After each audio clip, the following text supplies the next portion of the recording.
What's going on, everybody? We are live. I am Adam. This is Highly Articulated, and today we're talking about, any guesses? Toys. That's right. We're going to be talking about toys because that's what we do. Once again, by myself because I can't get it together and organize co-hosts or guests. I think, you know, I did a maker video. I have another maker video that I just need to edit. I want to do more of those, and I think that'll be where I kind of have the guest, and then, you know, Monkey Business is typically Brick Something, myself, and Jason when he's available, internet permitting. And so I think as I sort of get into 2026 and I kind of decide what I want to do with the channel for 2026. I'm kind of liking this. I'm kind of liking, 1 to 2 of these videos a month, and then a maker video every month, and then a Monkey Business every month, and that's basically the month. So I'm kind of settling in to a groove. That being said, I literally have a pile of toys that I need to unbox because I still plan to do, like a top 10 of 2025 because I have a YouTube channel, so I have to do that. It's you're compelled to do that by YouTube, I think. So I have so many things that I need to open, but not enough time to film unboxing videos for them. So we'll see how the next 3 weeks goes, basically, in terms of like recording videos. As I said, I have a maker video that needs to get edited, so there's probably going to be a Sunday where I don't have a live. We should have a Monkey Business next weekend or the following weekend. So it's like the holiday season sneaks up on you, and it's like crazy how fast the year's just gone. And honestly, this year has been crazy. And I will probably do sort of like a year in review wrap-up video because this has easily been the wildest, craziest, most surreal year for me as a toy collector. Just, I guess these are spoilers, but stay tuned for that video. But like, between starting a toy company, launching a Kickstarter, having it fail, going to San Diego Comic-Con, having the toy company and the line kind of more on that, soon enough. But just the conventions and just the people that I've met and the things that I've done, and like, just it's been crazy. And sometimes I kind of like I'll be I try to be transparent with anything that people ask me, and I try to be transparent with sort of anything that's related to anything that I'm talking about. But honestly, a lot of times I don't really talk about my own experiences, and I don't sort of I'm not the type to necessarily, and this sounds crazy because this is unsolicited, nobody had said, hey, please do a video on Sunday. But I'll talk about toys and I'll talk about things, but it's not the same as talking about myself, and I don't talk about myself very much and sort of what I'm doing and how things are going and all that kind of stuff. So, like I said, I think I'd like to do a year in review because this year's been bonkers. 2025, I can't believe it's over, but I also can't believe it happened from a toy collecting perspective. Um, so anyway, today we're going to talk about toys. It's going to be a normal episode. I'm going to talk about the Mezco stuff because all of a sudden I am all in. It seems like I'm going to talk about McFarlane. I'm going to talk about Hasbro. I'm going to talk about a couple indies as well, and then I will sort of release you to the world with a gentle push towards Brick Something's news at 3:45 Pacific. So before I get into anything, let me just very quickly check in with the chat. There's a bunch of people already chatting. That's great. I love it. I love to see that. Mr. Ryan Clark is here. Spaded One, McDysentery, Red 5, Retro Toy Princess. Hello, Allison. Good to have you. Larry's Geeky World, J Mac 77, Brian Brink, Larry Reed. Good to have you guys. Brian Brink says must be cold in Canada. It is getting cold in Canada. It's also it's just the season. I just start wearing my toques, my knitted hats, my beanies, whatever sort of term you use in your vernacular. But they're cozy. I feel cozy when I've got my warm hat on. Spaded One McDysentery says doing a top 10 is the law. I think so. Mr. Ryan Clark says looking fully Western Canadian today. Yes, indeed. I for anybody that doesn't know, I actually live like kind of on a farm is the wrong word. It's an orchard, but it's sort of like a farm-like property. We've had chickens, but typically it's crops and things like that. But I have to, tend to a fire to keep the shed warm and stuff like that. I live a very Canadian lifestyle, so it's not like, it's not it's not wrong to say that I'm very Western Canadian. It's yeah. What's a toque? It's spelled differently than that. I mean, when you grow up, when you grow up in Canada, you don't know that other places don't call it a toque. Like, honestly, that's what every Canadian, if you sort of show this hat to any Canadian and say, what's that called? They'll tell you it's a toque. I don't know why. I don't know where that word comes from. I don't know what the origin is, but anyways. Spaded One McDysentery, you get that Doc Knock yet? I saw he was shipping. No, I did not. And let's get right into it by way of the Doc Knock. So as anybody that was here last week is aware, I backed this Doc Knock. It's the Doc Knock Holiday Edition. I think it's called the what's it called?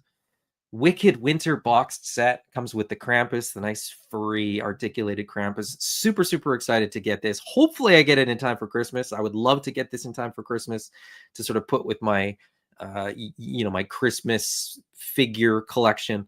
But nothing yet. And I don't know. And I'm not like, this is the first thing I've ever ordered from Mezco. I don't know if I'll get it like a shipping confirmation email or whether I just have to kind of keep checking my account. It doesn't appear to have shipped yet. So I don't know, if it will arrive in time for Christmas. I feel like it's kind of cutting it short for an international. When I'm responsible for international shipping or shipping sort of in general for stuff, I ship the international stuff first because I know that it takes the longest. No word on that yet. But the thing that I wanted to share, Mezco related, wasn't that I got my Doc Knock yet, but that, on Sunday I was all excited. I did the video and I was talking about, how this is, my first Mezco that I've ever ordered. And then like Sunday afternoon, this guy got posted up for with the ad that said, okay, this is coming tomorrow, this is dropping tomorrow. And I'll be perfectly honest, this appeals to me way more than that Doc Knock, way more than just about anything. And kind of the only thing that would make this particular figure more appealing to me is that if it had a Gomez head, because for me, Mezco and Gomez, it's kind of like that's he's the icon for Gomez or for Mezco. But just in terms of the figure, in terms of what you get for stuff, as far as the soft goods, some trousers with like a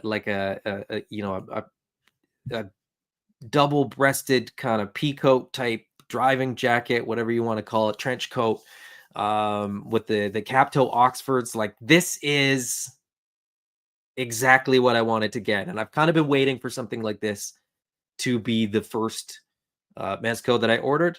But that Doc Knock was, I couldn't pass that on that Doc Knock. So on Sunday, I was like, do I, don't I? What am I going to do? Monday morning came around. I made sure to sort of set a few minutes aside. I was at work, made sure to set a few minutes aside to go ahead and order this thing, because this thing is awesome. I'm super, super excited to get this now. I don't know when this one's going to ship. I don't think I'll get this till, January, maybe even February. I don't really know how the shipping on all that stuff works.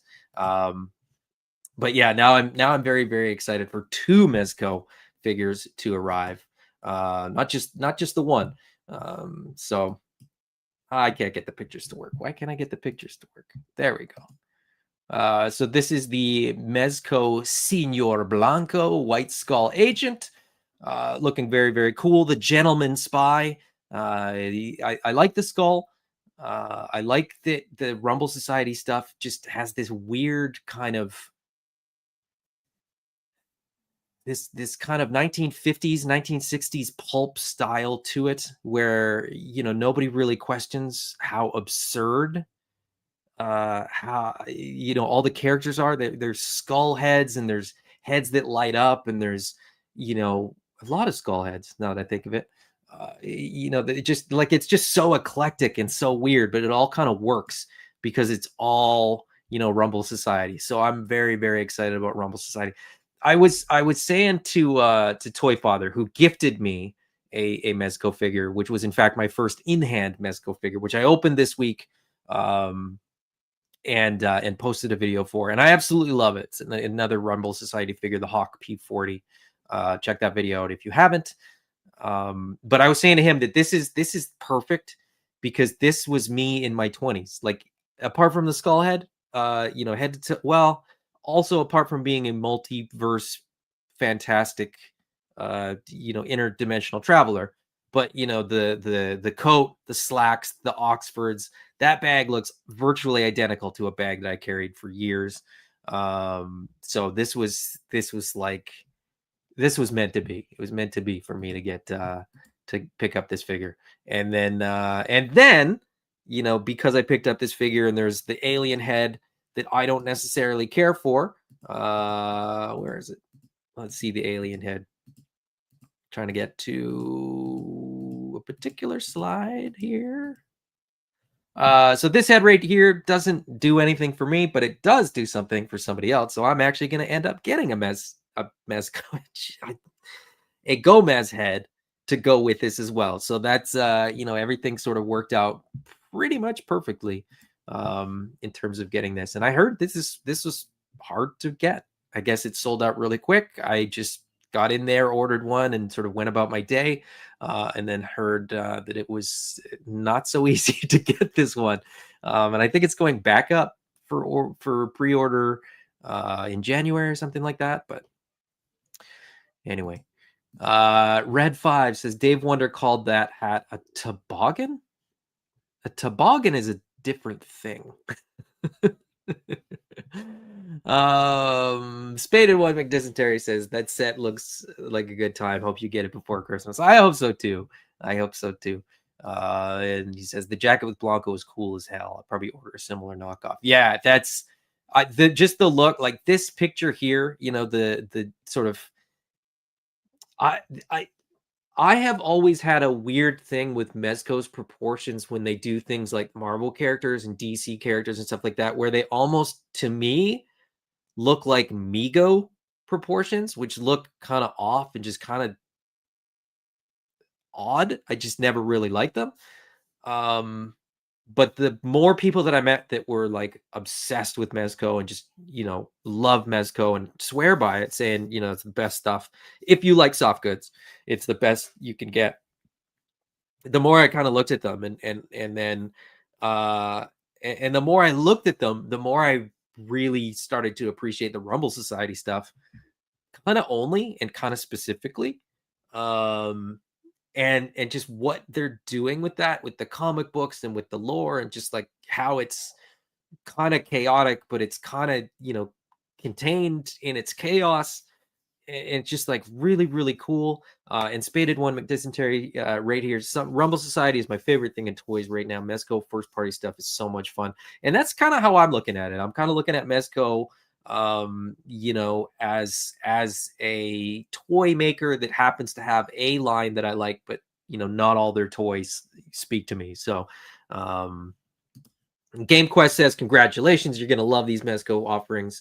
I was excited for the Dick Tracy Hammerhead and the Blank releases last year. Yes, and I think, for people that love particular IPs, maybe the smaller IPs, something like Dick Tracy, where you're not getting a lot, to get a Mezco is pretty massive. A lot of the IPs that I like, I get, borderline too much stuff. So I kind of like that, Mezco is a little bit more spaced out. There's not as many releases. And so, yeah, it's more expensive, but if you're just doing, say, Rumble Society, if you compare Rumble Society to like G.I. Joe Classified, you probably spend less on Mezco, in 2025 than you did on G.I. Joe, because that it's not even close, I don't think, even at the difference in price. So, and Spaded One McDysentery says, "Oh, those Dick Tracy offerings look incredible. I'm a sucker for suited figures." Yeah, yeah, yeah. So the suited stuff, even with like Marvel Legends, like I have a few of the suited figures just as sort of background characters. I just like, I mean, I'm sitting here in a hoodie and a beanie. Is that the appropriate? Is that the right term? Should I call it a beanie? I'm sitting here dressed like this, but like in my 20s, like I wore suits. Not because it was necessary, but because I love suits. I love, that style. Suited and booted, Chelsea boots with a really nice fitted suit, really nice tie. I got a lot of ties. So this kind of figure is like, I love this. I love this. Brian Brink says, "My dad always wore a peacoat back in the day. I might try and pick up the tradition." One thing I will say about peacoats is people underestimate how warm they are. Peacoats are phenomenal. I have a couple.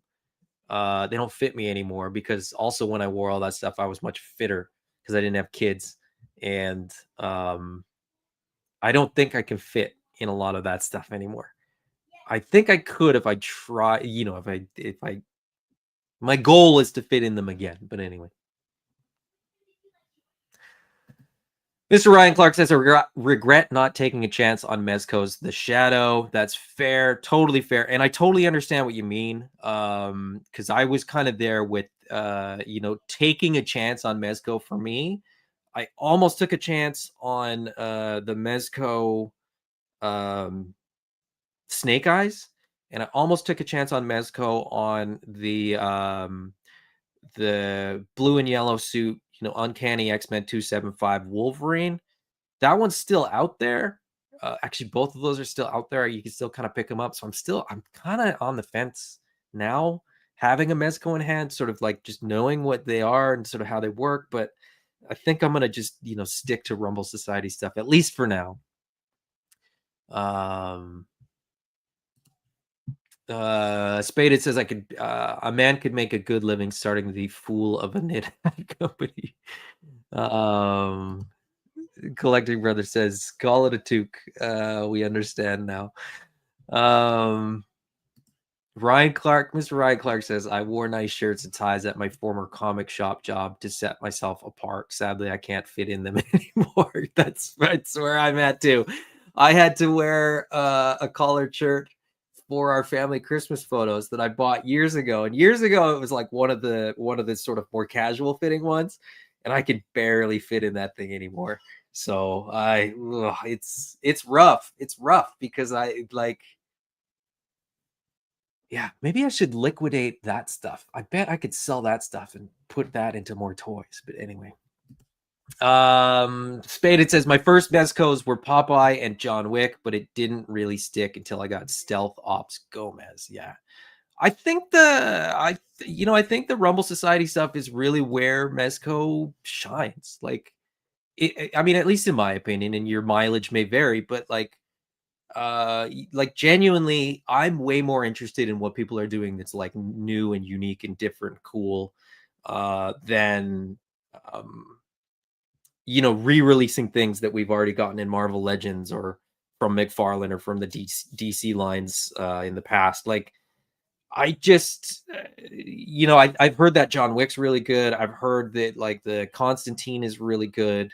um I hear about figures being good, but they don't appeal to me as much as the Rumble Society stuff does. But that's just my personal opinion. Anyways, very excited to get this. Very excited to get my Doc Knock. Moving on. I wanted to move on to this because I can't wrap my head around it, and everybody's kind of talking about it. McFarlane released a new playset. I don't think it's a re-release, but I don't know because I don't pay attention to McFarlane too closely. Trying to get this. There we go. That'll work. For $225, I believe, McFarlane will sell you a little base with a chair and a computer. To the As far as I can tell, there's no paint apps. Maybe a little bit on the computer, but the computer is also really big, but also looks like there's a bunch of wasted space. I believe that this is like an animated series. Accurate offering. I don't know. I didn't pay that close attention to the animated series stuff. It does come with the animated series Batman in a different colored suit. But and cardboard. There's cardboard. I mean, that worked for Hasbro's Rancor, so I don't know why it wouldn't work for the Batcave. You might get a bag of bones as well. I don't know if that's been offered. Now the computer does light up, so there is sort of an electronic light up feature function to this, so there is a little bit more than just sort of what meets the eye. But $225, I don't know. This is like, that's a lot for a Mezco playset, in my opinion. And Mr. Ryan Clark says this is an old DC Direct Batcave. Brian Brink says re-release from the DC Collectibles days. It was the only way to get Alfred back then. I'm curious, Brian Brink, you own this. What did you pay for this back when you ordered it? And when did you order it, and what did it go for? I could have done my research, but I didn't, because this was just sort of one of those passing things where I was just, putting my 2 cents in here because nobody asked. My unsolicited opinion shouldn't matter to anybody. But I mean, on a scale that I assume McFarlane is going to be making these, $225 just seems considerably higher than I would have anticipated. Not that different to when they did the Joker movie playset, which was the the talk show set, where I think that one was like in this price range too. Which to me at the time also seemed quite out there. Keeping in mind that McFarlane is a company that at certain conventions is literally like giving stuff away, like giving away um figures and play sets and accessories and toys and things that are that are sort of in the range of like $50. Um, are they trying to, is McFarland trying to position this as something that's worth the price? But is McFarland a company that people view as a premium offering? I think that's the disconnect. I think that's the difficulty for McFarlane on something like this, where like you look at that McFarlane RC truck looking monster truck Batmobile thing that was like $50. And I remember a couple years ago when the ramen van was coming out, and like different people were, the Hell Charger came out, and then people were kind of like, well, vehicles are crazy, like the price is so different. And McFarlane did one that was like 50 or $60. And people are like, well, how can they do that? And then, Hasbro's doing like a $300 car that doesn't really do anything. This to me feels like a $300 Hell Charger. It just doesn't seem like it just doesn't seem like the, it just doesn't seem like it makes sense, at least to me. Yeah. But that's my 2 cents. I mean, I don't have much to share on that. It seems expensive. I mean, 125, maybe even 150. You got the figure in there, you get the cardboard, you got like 150 maybe. But I don't know. I mean, this seems like something that you could get it from like a third party diorama maker for not much more. And sort of that's where I'm kind of like, well, um, what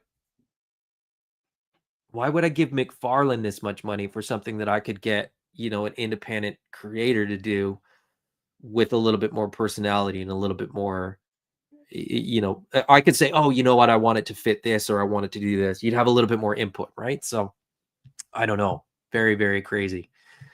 JMax77 says half the price of the Cat's Lair, which is my standard for evaluating value.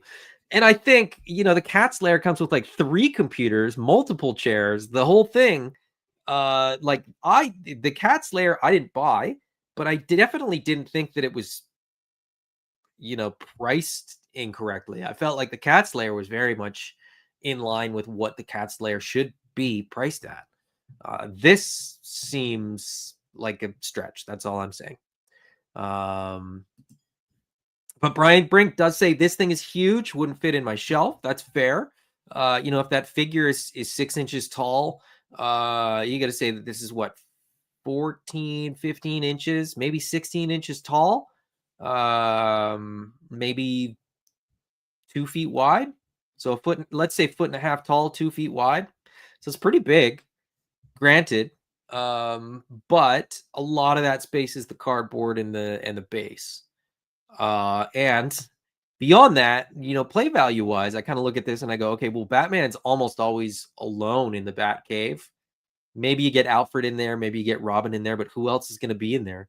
This isn't as much a playset as it is just a display, and you're not going to put, the Justice League in there with him. So I don't know. Seems a bit too far. Larry's Geeky World, though, on the other hand, says kind of want this since I missed the original release. That's totally fair. And I mean, for people that are excited to get this, I'm not trying to yuck anybody's yum. This is, there's nothing bad about this set. I just don't necessarily see the value there. Let's see. I can only assume it's Speaking Moistly, even though the name looks different. It says McFarlane is a weird one. He makes some kick-ass toys and good prices, but he has crap at high prices. I think Todd is crazy. He's all over the place. Well, he just does what he wants, right? There's no shareholders. There's nobody really telling him what he can and can't do, I don't think. So I think he just does what he wants. And it's kind of like, sometimes I feel like he just sort of throws things at the wall and sees what sticks. I don't know. Maybe this will sell really, really well. Larry Reed says this is like HasLab Tron. $100 worth of plastic for $300. Yeah, maybe. Um, what's going on, Saf? Good to have you, buddy. Red 5 says, as a McFarlane shill, this past year on his prices have been ridiculous. His basic figures cost more than Marvel Legends. I was not aware of that. I was not paying attention to that.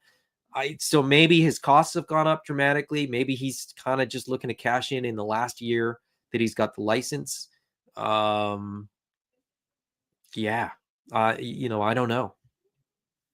I didn't. So what's a McFarlane standard figure go for these days? Like if you just go and like pick one, the standard ones off the peg, what do they go for? I think Marvel Legends are up to like 27, right? 20, like 26.99, 27.99 in the US, something like that. So what are the DC figures going for? Because like I said, I don't know. I see all the releases, but I don't look at the pricing because I don't collect them. Spaded one. I'd love to see a diorama channel make this out of foam just to see how much it costs. I mean, cost wise is one thing, but price wise or like value wise in terms of hours and stuff like that would be another thing. Like honestly, in terms of foam, like the price of the foam, you could make this for about $30 worth of foam and then a bit of paint, but it's hard with Dio stuff, right? Because like most people would have enough foam lying around to make this. You wouldn't even have to like go and buy another sheet of foam. And then paint wise, kind of same thing. So it's really more about the graphics and the light up features and stuff like that. So, I don't know. I don't know how easy it would be. I'm kind of being facetious when I say that anybody that builds dials could build this because the electronics and things like that are a little bit more complicated, but not much. I mean, you could make something very, very similar for not much. Speaking Moistly said, I got a few Wonder Woman McFarlane figures, and he does know how to make a good Wonder Woman. Red 5 says DC Multiverse basic figures are $30. Collector's edition are $40. And J-Max says, yeah, about $30 where I'm at. Yeah, that seems steep for what they are. I remember for a few years during the great pandemic, I remember them just being on sale all the time, 30 to 50% off, like all the time. And so they were, 15 to 20 bucks all the time. And it was very rare that any of them seemed to sell for full retail. GameQuest says, I'm not a McFarlane collector normally, but his recent Batman Returns theatrical line was brilliant, particularly Catwoman. He can go all out. I've heard very, very good things about that Batman Returns wave, and they look fantastic. Those penguins, I had the old, what were they, Kenner figures of those penguins, and I love them, which should surprise nobody. I love critters. I love little sort of anthropomorphic stuff. So I absolutely love those Batman Returns penguins. I think you got 2 in the pack. And I had that, and then like the quick change Batman. Great toys. Great toys. Spaded one McDysentery. I was blown away by Todd figures for $20. 30 to 40 seems way off to me. Yeah, and I think that's a big thing is like we haven't seen a dramatic improvement in what he's offering, but the price has gone up dramatically, so it's a little bit harder to kind of swallow that. Larry's Geeky World. What I would really like to see in a recreation of the Kenner Wayne Manor Batcave Command Center playset, but in 1/12 scale. It would be huge. I think it would be huge.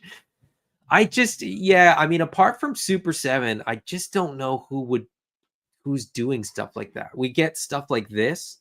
And I think McFarlane's done other Batman playsets. Did McFarlane not do 2 playsets for the Batman 66 stuff? Did he not do Wayne Manor set that you could buy separate and a Batcave that you could buy separate? And weren't they like 40 or 50 bucks?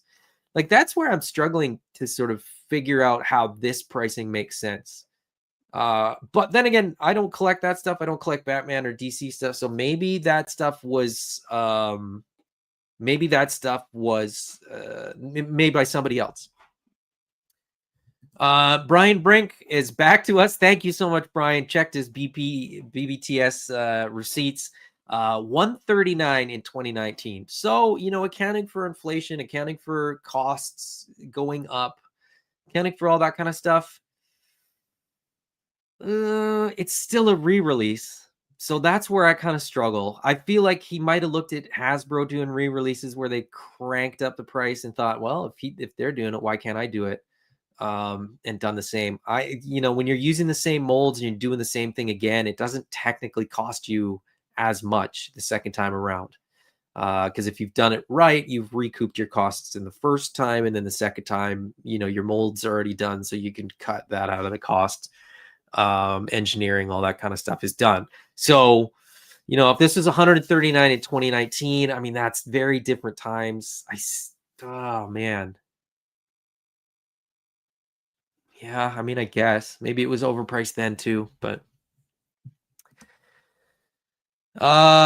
spaded one. I'd be happy if Todd did a Keaton Batman in turtleneck with clip-on back gear. Yeah, I know, me too. Larry's Geeky World. He did 3. Okay, so what's the other one? He did the Batcave, he did the Wayne Manor, and he did a third one. What's the third one? I don't know. Mr. Ryan Clark says, I have the 66 Batcave for diorama photos. It has no electronics, but it was 1/5 the price of this at retail. That's all I'm saying. That's all I'm saying is like the electronics on this, I don't know what they do. I think it just lights up. That's, and to me, that's, put an LED in it and call it a day. Add $20. Larry's Geeky World, the Batcave, Wayne Manor Library, and the Villain's Hideout. There you go. So the Villain's Hideout was the one that I didn't know about. Yeah, Villain's Clubhouse. So yeah. I don't know. Buy it if you want it. Do what you want. In other re-release news, where I kind of understand where the pricing is and how it works. This was, of course, on the thumbnail. So the Hasbro team was in Brazil doing the big comic convention that's in Brazil. I can't remember what it's called. But they revealed a whole bunch of stuff for Marvel Legends. They revealed a bunch of Star Wars stuff. They did a couple things for G.I. Joe, including this. This is the G.I. Joe Classified Series Arctic Assault Hiss, with, of course, an Arctic Assault Hiss driver. So there's a lot of reuse here. You're getting basically the HasLab Hiss tank minus a whole bunch of accessories, with only one figure, and it's not the Hiss driver, it's the Arctic Assault Hiss driver. So it's basically a snow serpent with a Hiss driver head, pegged on top. Very, very cool offering, I have to admit. And I live in a snowy climate, but I still decided to pass on this. I have 2 of the HasLab Hiss tanks, so I think I'm good for Hiss tanks. This one does look fantastic to me. And I've seen, again, I'm passing, so I don't have, a dog in the fight, so to speak. But I think, at $199.99, I think this is priced right. I think this is, a very big vehicle. You get a figure with it. You get, a bunch of, cool accessories that you didn't necessarily get with the HasLab one. In the sort of roll up thing, and then the rack on the other side, different weapons loadout, completely different deco. I think this looks cool, and I think at $200, if people are down, I think that price makes sense. I think there's a lot more play value in this than there is in the Batcave, which is why, when I look at the two things that are kind of similarly priced, I see one being sort of marked up, and I see this one kind of being marked down. Now, I know that a lot of people have sort of said, well, this is $200 and the HasLab is $300. Like, I don't necessarily see the difference in the value. The HasLab, you did get 4 figures included. You did get a whole bunch of accessories. You got a bunch of change out pieces. You got the different canopy. You got the different wheel coverings. You got the sort of fairing / armor that goes over the turret on the top. And the figures that you got in that were fairly desirable. Like, I sold both of my Cobra commanders and both of my Hiss tacticians, and like paid off one of my Hiss tanks. So I mean, I'm not complaining. But I think, for $100 less, I don't have a problem with this at all. And I know that there's probably people that are saying, well, doesn't this kind of devalue the HasLabs, knowing that they could just use that product to make another product? Um, Not for me. I mean, if the and I say this all the time, right? Like, if the sort of offering doesn't match, what you need in terms of perceived value, just don't buy it. But for me, I'm not buying this one because I don't need any more his tanks.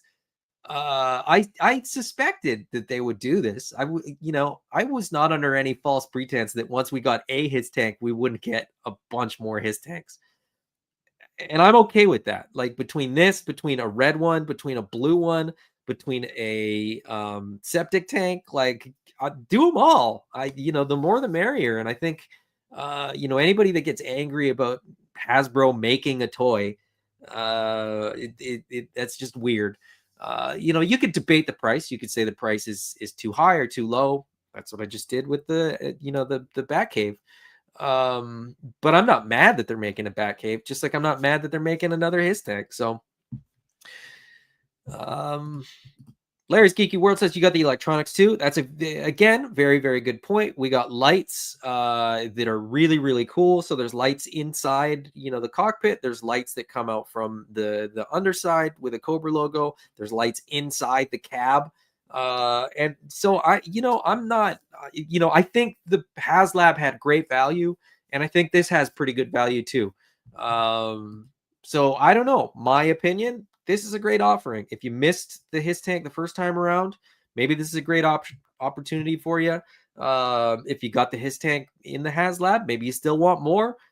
This is a good offering. I mean, I don't see any downside to this one. Like I said, I kind of want the septic tank. So if they do all the His tanks, I'm for it. I'm still hoping that they do the Dragonfly in Tiger Force colors. I don't need another Rattler, but I could, a Dragonfly, and now I can't remember the Tigerfly, I think is what it was called. I would very seriously consider picking that up. Speaking moistly says I might get two and paint one black. That is totally fair. Josh Brown Toys says, hi, I hear I'm supposed to be mad at this. I'm not. Yeah, I don't. That's what I don't understand. It's like people get mad at weird stuff. Like, you don't like it, it makes you angry, don't buy it. It's probably for the best that you not own one. Painting one pink because woke agenda from Katie's Toys. I would love to see that. I would love to see that. And if you could install a bubble machine on the turret there, all the or like a foam machine, do it. I would support that. I would even, I would even fund that partly. I'm not going to pay for it, but I would be here to support that. Brian Brink says, I think one more figure would have really locked in the value of this. I think so too. Like, if they had done like, honestly, if they had done this at $200 and they had done this with the His driver and the female His driver, but they did another Arctic female His driver, I might have pulled the trigger on this. I'll be perfectly honest. Two figures with this, because you need two figures to kind of drive it. I might have. Yeah, that's tough. Anyways, I think this is great. If you like it, great. Go ahead and buy it. If you don't buy it. That's how I feel about this. Anyway, moving on to more independent stuff, because that's where I get more excited. So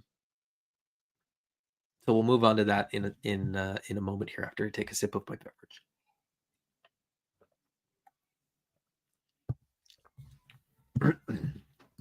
Gady's Toy says the black is iconic, but Profit director Destro would look great pulling up to a Cobra gala in this. I agree.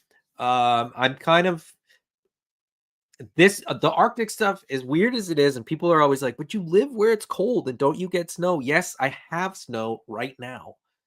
But I generally don't play with my toys in snow because it's really cold outside. I could maybe do a photo shoot, but I'd be so cold. I run cold, so I don't like winter. I love summertime. I don't love winter, so I don't love Arctic toys. So I passed on this. If we get the red one and it's this price and there's an alternate figure as the driver, or even better, a red one of these and then a red Destro, and like a new red Destro, maybe with a red Baroness. They already did a red Baroness. Anyway, to Brian Brink's point of two figures plus, if they did a red one with two figures, I'd be in. But anyway, let's let's move on. Also, fun fact: snow is wet. Yes, and that's where we're at right now. We're in that sort of climate where we get snow and then it kind of gets melty and it's like puddles and it's wet and the kids come home from school and they're just soaked, and it's just like that's I don't like it. It's just cold and wet. It just the really cold where it's like not wet, I'm okay with. Cold snow, around freezing, ugh, I'll stay inside, thank you very much. Mr. Ryan Clark says, I want to do a snow serpent versus snow job photo, but I need more snow to pile up in my yard. Yes. Oh, you know what? Go to your local arena. Mr. Ryan Clark, I know you're in Canada. Go to your local arena. There's always a pile of snow right out back. You know that as well as anybody. That's where Kelowna has a weird booming like movie industry, but it's all like Hallmark type movies. And so you'll see like them shooting the Christmas movies in the middle of summer, and so you'll be walking down the street and there'll be like piles of snow in front of like a little independent bookstore, and it's it's really weird. And it's like, okay, they probably got this from the arena and from the mountains that are just an hour away, but somebody's job is to like shift snow to the bookshop, which is just the weirdest job to me. um Christopher Bouchard says, hello, my friend. Got some of the Skeletron figures this weekend, and I ordered 3 more in other Monster Force Season 2. Delta Red Nightshade. Nice. I have Monster Force figures that I need to open still. They're in my pile that I need to open. Maybe do a video if I have time. The Skeletron figures are rad, though. I already opened those. Very, very impressed with the Skeletron stuff. Speaking Moistly says, I moved to Ontario about 90 kilometers north of Toronto, and it has not stopped snowing for 3 weeks. Yep. I should have moved back to I should move back to Vancouver Island. Yeah. Well, I mean, it's just different, right? I have family in Ontario, and through the course of my life, I've visited in the winter pretty regularly. Snow is different in Ontario than it is in BC. And you would understand what I'm talking about. Some people might not, but like depending on where you are, snow is different. Snow in Ontario, I actually find easier to deal with because it's typically colder, it's drier. Um, Here it's always just wet. It's always just wet snow. Anyways, moving on.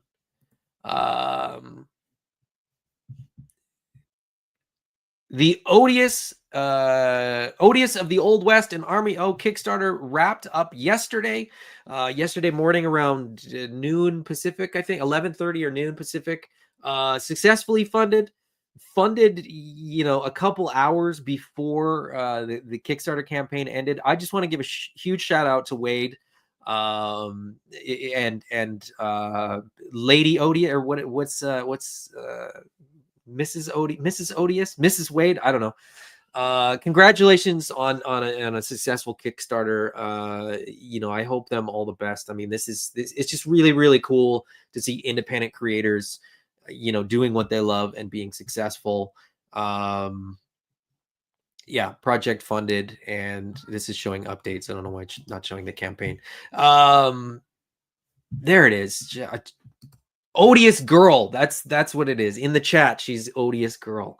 Natalie, who Wade was awesome, giving her tons of credit for all the hard work that she did, behind the scenes and stuff like that. So very, very cool. Very happy that this funded.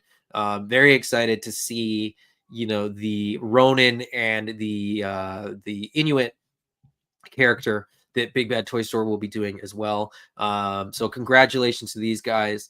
Yeah, really, really looking forward to these. For me, the Ronin is probably the coolest one. But as far as the Kickstarter goes, the soldier, the Armio, looks pretty cool. Comes with a werewolf alternate head too, so very, very cool. If you missed it, stay tuned. I mean, maybe they'll open a backer kit or late pledges or something like that. These look very, very cool. The Western one, I don't have any Western stuff, so this one didn't interest me as much in terms of a collector. But in terms of like cool stuff that exists in the world, this looks rad. He comes with the coat, the bandoliers, a poncho, cowboy hat. Like the soft goods on this alone are like kind of worth the price of admission, I think. But anyway, didn't want to linger too long on this since it is done. And there's sort of not much I can do at this point to help. Larry's Geeky World says, really looking forward to getting these in. Coda 514, who I don't know that I've seen you in the live chat before, but I've seen a bunch of comments with the avatar on the video. So thank you for being here. Welcome. Saying the smaller independent companies are putting out some of the best stuff. I agree 100%. Because I feel like there's just so much more passion there. I feel like there's just so much more and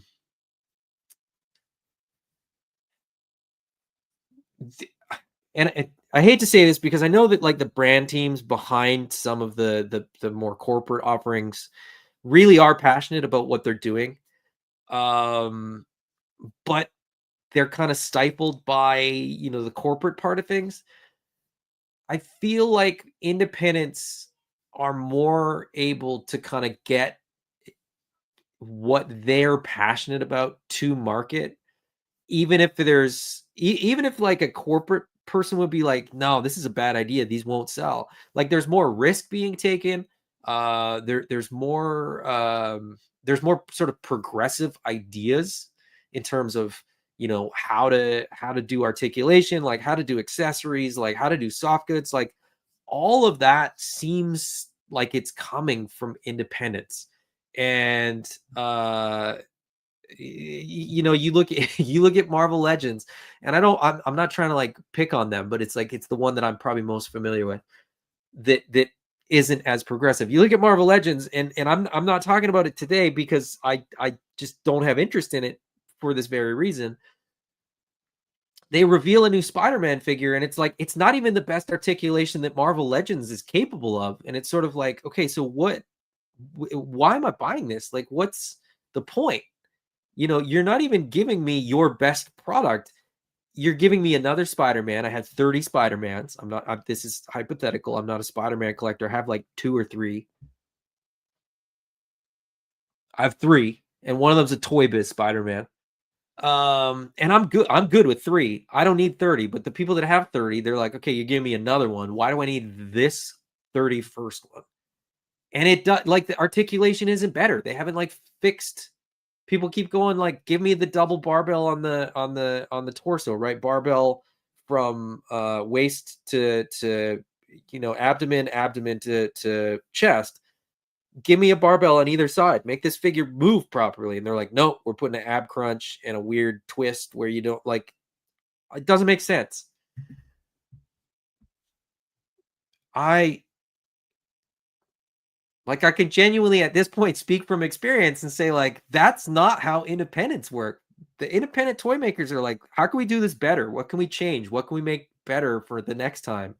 And I just don't always see that from the big guys. Anyways, moving on. Christopher Bouchard said, I want the odious Ronin. Josh Brown Toys. The figures most likely will not be on the backer kit. They said probably go through BBTS or maybe his site directly. For these ones as well, I don't like the cowboy and the soldier are just gonna go up on BBTS. I know that the Ronin and the Inuit are gonna go on BBTS. So I'm curious. I don't know. I don't know. Like I said, I don't know Wade. I don't sort of follow that the Wade crew as closely. So I'm genuinely kind of an outsider looking in and sort of observing this, and very very happy to see the success that they've had. So Josh Brown says, yeah, for these two, at least that was the last news. Okay, so there you go. So if you want these and you missed them in the Kickstarter, maybe you're a little bit shy of Kickstarters. I totally get it, totally understand. But these will potentially go up as well as the other two on BBTS soon enough. So make sure you kind of get them because I think they're kind of they're smaller production runs. I think they sell out, and then I don't know if they genuinely, I don't know what the sort of capacity is for a second run. So if you want these, make sure you get them sooner rather than later. Coda 514, they do it for the love of toys. By collectors for collectors, absolutely. It's 100% that. Larry Reed says I have all the Spider-Man and Venom. That's fair. I mean, that, like, people that love Spider-Man, collect Spider-Man, they're here for it. They're happy to get more stuff. But I gotta say that at some point, I'm sure there's like do I really need this one? I think it's probably same with like the Batman guys too, because there's like 87 Batman figures. At last I heard from Allison Troy. Speaking moistly, Marvel Legends does not have enough Spider-Man or Wolverine. Just like McFarlane does not have enough Batman. Yes, exactly. Exactly. Yeah, actually, to your point, but Wolverine is a funny one. Like that Weapon X just got updated, so there's like a Weapon X Wolverine version 2 that people are like loving. And I remember that, like, 5 years ago when that figure came out, it felt like it was a peg warmer. Like it felt like it was the one figure in that wave that was always there. Because I think it was in the same wave as like Beast and stuff, and like you could not find Beast, but you could find 10 Weapon X Wolverines. And now people are like gushing over it, which I think is kind of funny. Anyways, from that independent toy line to another independent toy line. This is, of course, for anybody that is not familiar, this is the new toy line launching on Kickstarter in the spring of 2026 from the Yes Have Some podcast guys, YHS, Toy Anxiety, depending on sort of how you know them. One of my favorite toy tube channels, but also really, really cool folks. And I'm very, very happy to see them sort of getting into making toys because they're very passionate about what they collect. And I think that will translate very, very well to making toys.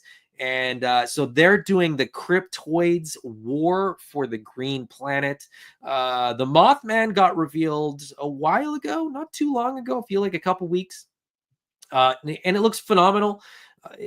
Articulation wise, I'm not entirely sure, where they're at. Like it seems like a little bit of limited articulation, but I think that's what they're going for. I think that's the aesthetic.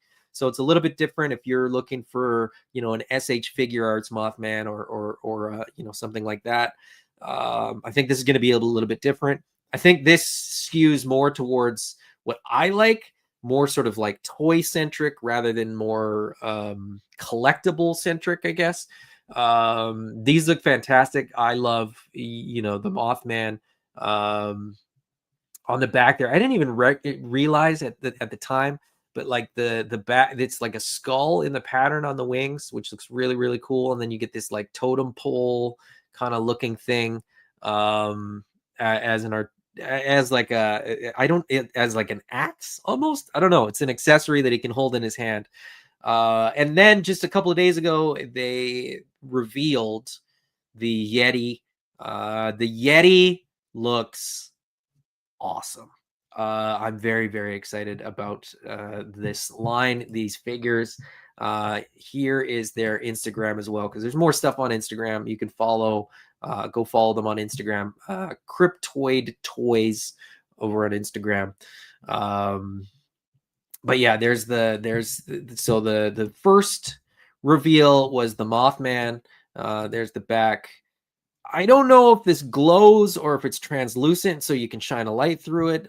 More to come on that, whenever they sort of reveal that type of information. They're also doing a Shadow Mothman, which also looks really, really cool. Um, and then this is the latest reveal that they just put up a couple days ago for the Yeti, who comes with an ice shield, an ice sword. All of his accessories, all of the armor and stuff like that is removable. He looks, dare I say, adorable under there. He's got those sort of black, glossy eyes. I'm really digging this. Really, really excited for the cryptoid stuff. Um, so yeah, they posted this as well.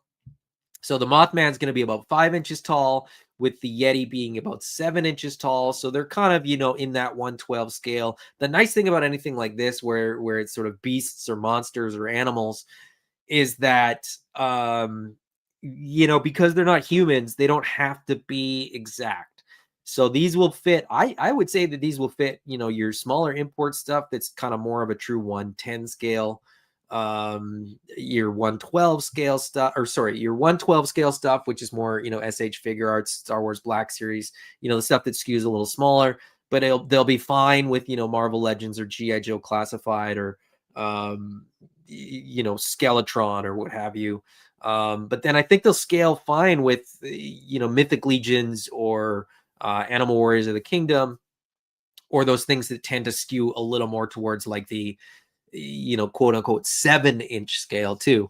The Mothman would just be a little bit small for that, and the Yeti would be kind of on par, but I think you could fudge them in there pretty easily. So um let's see. Let's check back in with the chat. That's all I have for like stuff to share. So let's see. Coda 514, didn't we all need a rainbow Batman? You know what? I don't collect Batman stuff. I don't collect, but like that, if I had more money than sense, I probably would have tried to get all the colors and the rainbow one, because I just thought that was kind of fun and kind of cool. Justin Mohan, any updates on your Zombies from Mars and the Nameless Toy Company? Yes, lots of them. Stay tuned. I am fighting so hard to not talk about it all the time, because there is a lot of news for Space Zombies from Mars. But we're trying to sort of get to a certain point before we share all the news. What I can share is that Arlen and I have been working very hard to sort of move the project along in a whole bunch of different ways. We've been working on packaging. We've been updating the deco. We've sort of we've got a lot of things lined up. And I'll just leave it at that. But we'll be back. But for now, I'm very happy to sort of support some of these other creators. So Christopher Bouchard says, I'm going to take a look at the Cryptoids Kickstarter. It's not up yet. When it's up, I will be sort of probably on here telling everybody to go check it out. But I'm excited for it. Justin Mohan says, I like the simple articulation, as do I. I mean, for a particular type of figure, I think it works. So Red 5, they're interesting, but not for me. That's totally fair. Christopher Bouchard says, I'll wait for my AWOC lizards. We should have more news on the AWOC lizards soon. I'm actually, when I'm done this video, I'm actually going to be jumping on a call with Jason to talk about the lizards, among other things, for 2026. So Coda 514, Yeti looks sick. Justin Mohan, I don't know how they are going to do 6 original figures in wave 1. Too many figures in a Kickstarter always takes too long.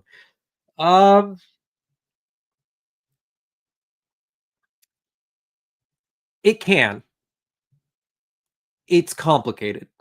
It's a lot more nuanced than I think most people realize, and I genuinely have not had a conversation with these guys about sort of where they're at production wise in terms of sculpting, in terms of lining up a factory, all that stuff. I know about as much as anybody else does. Um, and it's, whenever I know anything, I will be sharing it. But it'll probably be just the stuff that's generally available. I let them know I mean, I don't know anything about anything, but I said if they need any help or if they, want any insights, I might be able to help in some respects, but there's other things that I have no idea. I wouldn't be able to help them at all. So it's probably why they haven't reached out. Justin said the glow part looks like a diaper.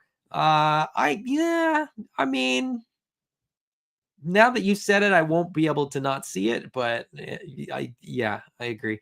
Would pair well with AWOC, definitely. Kind of looks like Mossman, Venomat hybrid, Motu Pokemon crossover. Sure. Yukon Cornelius' worst nightmare. Yeah, an evolved Yeti. Justin Mohan, what are your thoughts on the WB Netflix deal? Actually, you know what? I'll come back to that one because well, not that anybody cares, but I do have thoughts on that. Speaking moistly, Space Zombies from Mars needs to happen. We need the 50 style glow in the dark zombie astronaut. Yeah, like I said, lots of news on Space Zombies from Mars. I think the other thing that I can pretty confidently share is that it will be happening. And when it does hypothetically happen, we will probably be looking at 2027 for delivery.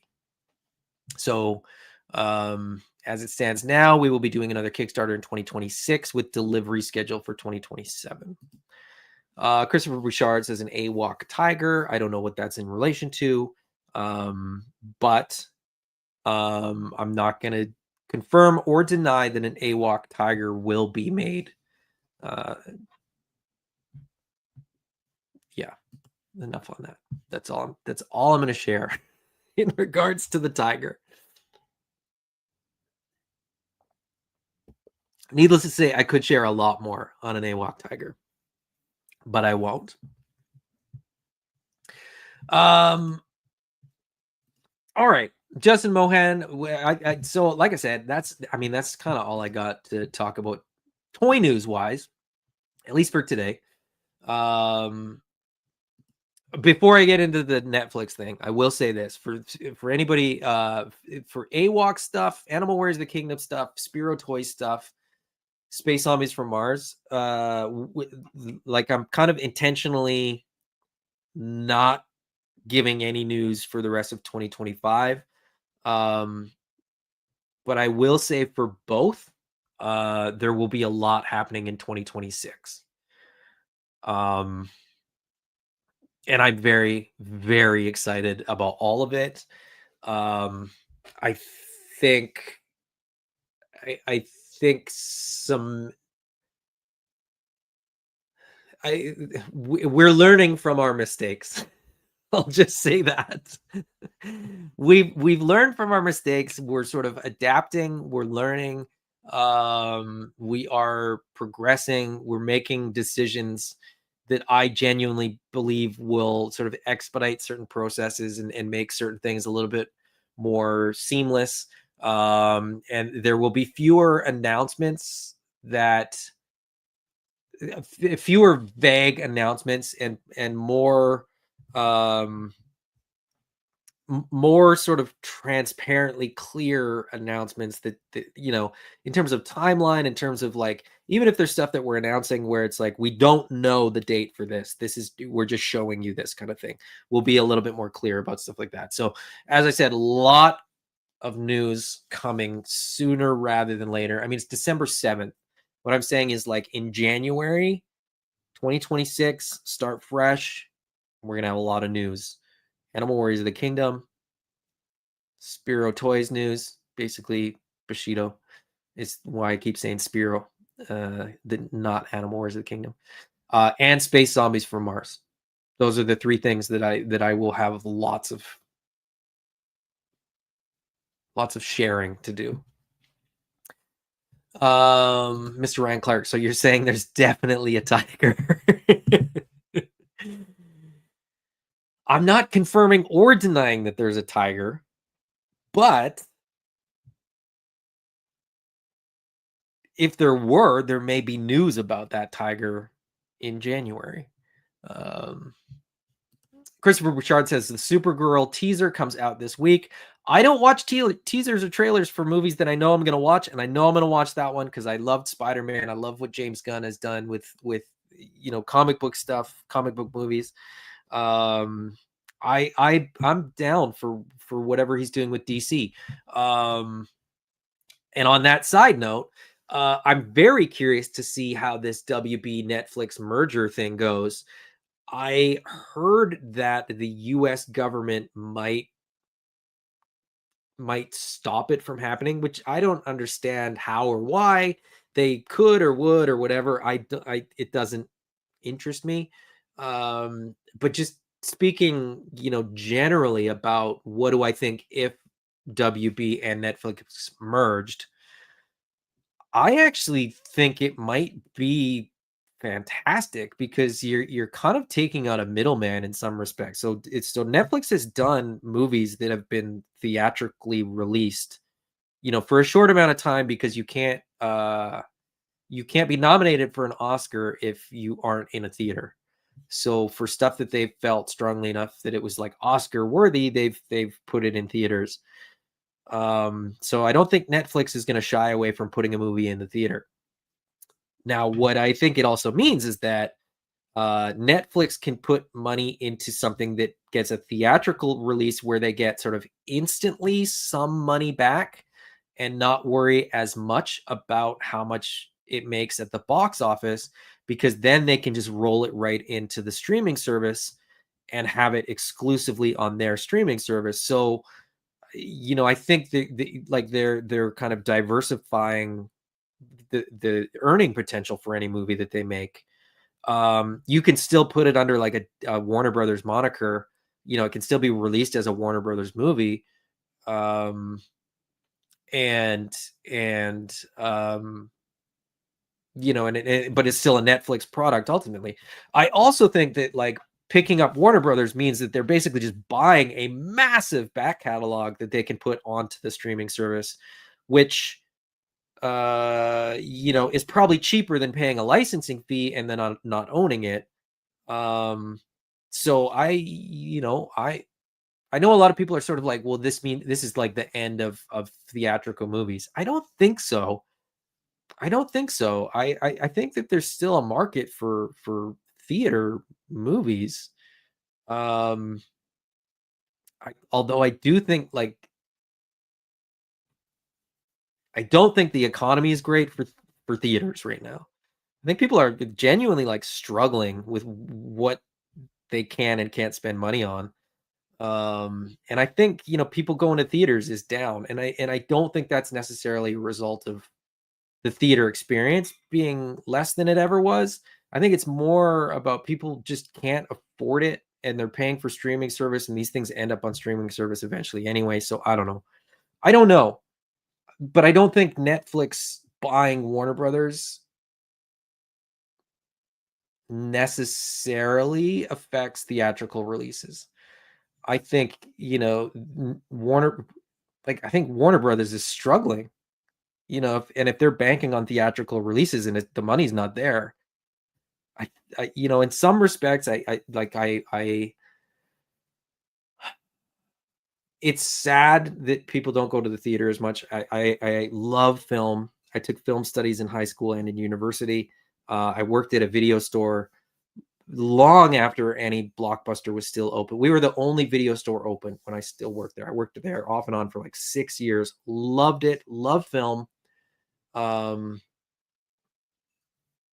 and I love the independent stuff. I love the small market stuff. I love foreign films. I love animated, like I love everything.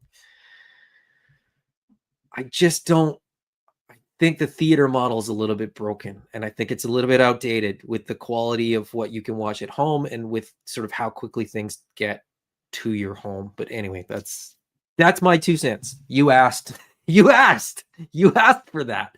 So that's why you got that. Red 5 says, when are you going to do a shelf view of your AWOC figures, show off the customs? I don't have... my customs are just like pop and swaps. They're not that exciting, to be perfectly honest. Although I do want to do like a collection tour this year. I meant to do one last year and just didn't have time.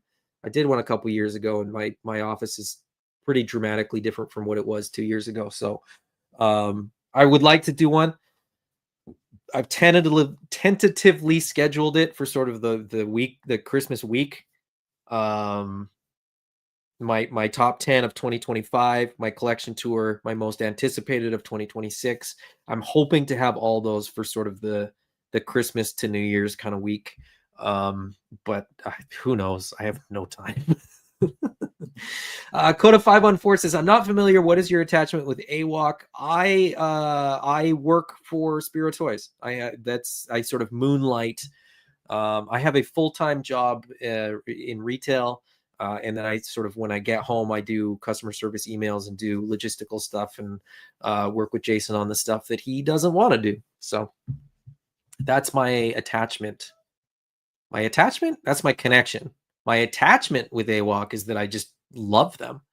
I started off just as a fan. And Red 5 says he works for Spiro. He's Jason's right-hand man. I do a little bit of everything. Like I said, when I'm done this, he and I are going to have a call to kind of map out 2026. Mr. Ryan Clark says, I'm hoping the HBO library ends up on Netflix so I can finally watch The Sopranos. Brian Brink says, the end of popcorn buckets. Yeah, maybe. I don't know. Brian Brink says, watch Sopranos in moderation. An all-out binge will severely sour your outlook on society. Coda 514 says, love me some AWOC. Finally got General Thane. Contemplating customizing him. I love Thane. That's a good figure. I love the big chunky guys. The brawlers will be the next wave to arrive. So I can't wait for those. Very, very excited for those. And then we'll have another buck in the library. So, waves going forward, could potentially have more brawlers, more gorillas, more of the sort of 1.0 body, the pale body. But yeah, that's what we're planning out for 2026 is some of the waves. Mr. Ryan Clark, to Brian Brink's point, says, my outlook on society can't get much lower, unfortunately. Hey, Mr. Ryan Clark, look on the bright side. You live in Canada. It could be worse. We could live in another country that isn't Canada. And Canada has its flaws, don't get me wrong, but I love living in Canada. Even if it's cold enough that I have to wear a toque and call it a toque. Anyways. All right, everybody. That's all I had for today. As I mentioned, Brick Something will be doing his thing over on his channel, Brick Something. He'll be doing the news in about 20 minutes. So, get a snack, have a bathroom break, and get on over there. Always good time. And then you got Yimbo later on. If you're down with the Toy Pick community, go check those guys out. Again, that's sort of my Sunday. I've started watching the Geek Dad Life as a replay once Yimbo's done. But you could kind of dual screen both if you wanted to. That's kind of my Sunday watching schedule. All right. It's been an absolute pleasure, guys. I will talk to you all again very, very soon. That's a country song. Hold on. Living and loving and a driving fast car. Whether I'm here or I'm on Mars, I'm gonna die young, baby, that I know. I'll leave a beautiful memory when I go.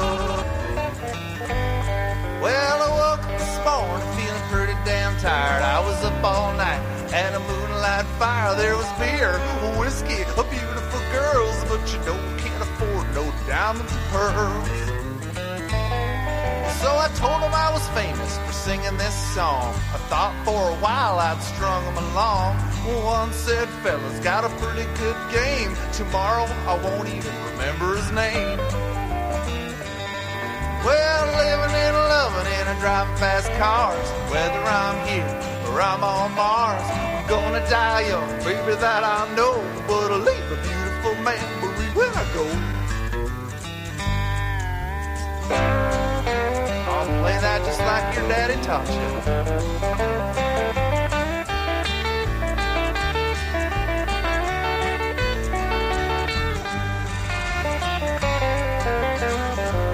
Now that sounds sweet.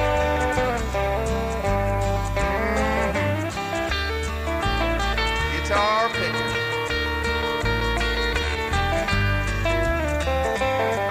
So I went to the fridge, grabbed myself a beer. I jumped in the car that I wanted to steer. I told them guys I'll be back in the jiff, but I accidentally drove my car off a cliff. So now I'm dead, but the song remains. Even though I scattered all of my brains on the inside of my black T-bird. I hope y'all remember these beautiful words. Well, living and loving and driving fast cars. Whether I'm here or I'm on Mars, I'm gonna die young, baby, that I know. But I'll leave a beautiful memory when I go.